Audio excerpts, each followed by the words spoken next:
Hello, friends. Why do adults get a pet? Adults specifically. Because children do it out of their natural need to learn about the world, to learn about care, love.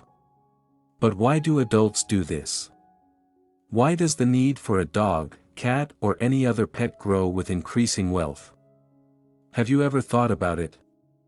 Everyone knows the saying, you'll be an unmarried old maid and spend the rest of your life surrounded by cats. So I'll allow myself to express an opinion.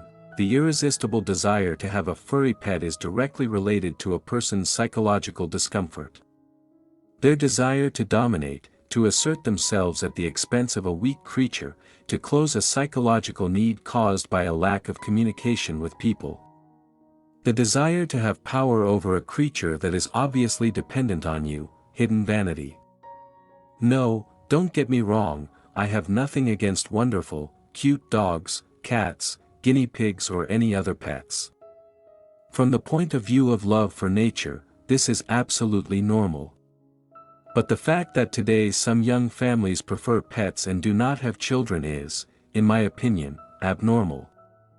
On the internet, on smartphones and TV screens, love for pets is cultivated. I noticed that in an apartment building, every second person has a dog or a cat. Veterinary shops are springing up like mushrooms after the rain. The service sector for dogs and cats is flourishing. And it is believed that everything is right. In China, for example, during the years of the fight to reduce the birth rate, the state even resorted to promoting the adoption of a dog in the family and the conscious refusal to have a child. Today, they too have come to their senses, realizing the perniciousness of such an idea, the method of replacing children with a dog or a cat and encouraging such a policy of curbing population growth. Many will say, what are you talking about? We love dogs and cats. This is an axiom that does not require proof. To which I will answer, love, this is good, but the main thing is that you unconsciously put an equality between the value of a person and the value of an animal. And this is very dangerous, it looks like a two-faced and deceitful position. No one will refuse to eat meat, to kill animals, to test on animals, to exploit animals, but to put an equal sign between love for a child, for a person, and love for an animal is very unreasonable. This is an erroneous position, stupid, deceitful and infantile. Yes, I consider it a certain manifestation of infantilism, psychological problems, when people get a dog, being adults. Child psychology is a separate topic. Children need it at a certain stage of development. But when an adult becomes infantile, it is not normal. The pet care industry has reached an unprecedented level. People themselves sometimes admit that with the help of a furry friend, they want to get rid of their worries, create the illusion of communication. Like, I don't care about anyone, I'll get a dog. Every year people die from attacks by stray dogs and cats, the problem of rabies appears. But you don't care, you only indulge your vanity. It seems to you that you are acting humanely, but this is a mistake.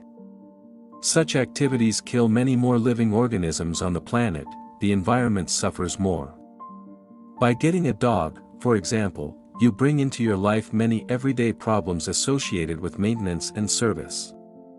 You often do not think that the dog will live 15 or 20 years. You get a dog when you are, for example, 25 to 30 years old, but you think about how an animal, like a family member, will burden you when you are 45 or 50 years old, when you have a million other concerns, the first health problems appear.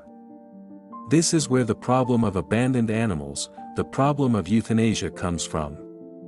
Having had their fill of them for several months, children usually abandon these pets to their parents. And adults try to give their pets further down the chain to grandparents. In childhood, it seems joyful to walk a dog, but after 10 to 15 years, many family members secretly begin to hate it. Putting an animal to sleep is to inflict psychological trauma, to create a tragedy in the family. But in fact, when you get a pet, You yourself do not understand what you are condemning yourself to and what role it will play in your future life. I am not against animals and pets as such. I love biology and all manifestations of life, but it is up to you to decide. If you want friendly advice, a rational opinion, then you can listen to my arguments. Get a pet in at a young age. This will complicate your life. This will lead to psychological substitution and, perhaps, even to the refusal to have children. Is it worth it? In our countries, the birth rate is already very low and we have to solve demographic problems at the expense of migrants. But the cult of animals, which is typical for developed countries, which I observe today, is something abnormal. They are kissed, carried in arms, given jewelry, given gold teeth, diamonds, bequeathed to them. People, come to your senses. They are just animals. You are two-faced if you eat sausages, by meat feed, forgetting that by doing so you support even more killing of farm animals. Microorganisms die, plants die. You sometimes treat your pets better than you treat yourself. I once watched a woman in a supermarket buy expensive canned salmon for her cat, but she had no money left for herself. Elite food for her pet, and low quality and cheap instant noodles for herself. One of my friends calls her cats human names, uses the expressions, my daughter, my son, and calls herself mommy.